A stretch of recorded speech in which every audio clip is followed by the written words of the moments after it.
மக்களவை எதிர்க்கட்சித் தலைவர் ராகுல் காந்திக்கு மத்திய அரசு புதிய பங்களாவை ஒதுக்கியுள்ளது. ரேபரேலி தொகுதி எம்பியான ராகுல் காந்தி மக்களவை எதிர்க்கட்சித் தலைவராக உள்ளார்.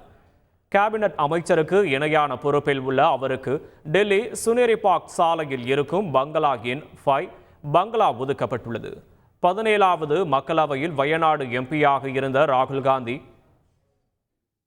12 துக்ளக் லேனில் வசித்து வந்தார். அவதூறு வழக்கில் தகுதி நீக்கம் செய்யப்பட்ட போது 2023 ஏப்ரலில் தாயார் சோனியா காந்தியின் 10 ஜன்பத் இல்லத்திற்கு குடிபெயர்ந்தார்.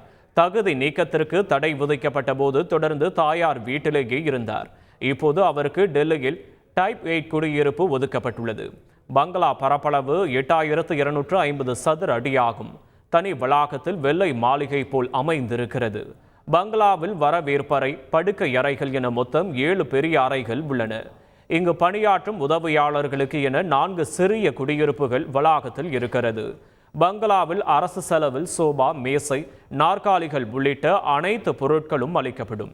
டெல்லியில் இந்த அளவிலான ஒரு பங்களாவின் மதிப்பு சுமார் 100 கோடி ரூபாயாகும்.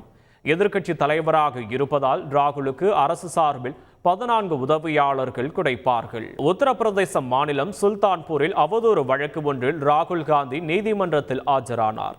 இதையடுத்து லக்னோ செல்லும் வழியில் காலணி தைத்துவிருக்கும் தொழிலாளியை பார்த்த ராகுல் காந்தி அவரது கடைக்கு சென்று அமர்ந்து குறைகளை கேட்டறிந்துள்ளார். அந்த நிகழ்வை சமூக வலைதளங்களில் பகிர்ந்திருக்கும் ராகுல் காந்தி, தொழிலாளர்கள் துயரங்களை உணர்ந்தேன், அவர்களுக்கும் அவர்களது குடும்பங்களுக்கும் பாதுகாப்பான எதிர்காலத்தை வழங்குவதே எங்கள் உறுதி என கூறியிருக்கிறார். தொழிலாளர்கள் உரிமைகளுக்காக வீதி தொடங்கி நாடாளுமன்றம் வரையில் போராடி குரல் எழுப்பும் எனவும் ராகுல் காந்தி தெரிவித்துள்ளார். செய்திகளை உடனுக்குடன் தெரிந்து கொள்ள உடனே சப்ஸ்கிரைப் பண்ணுங்க.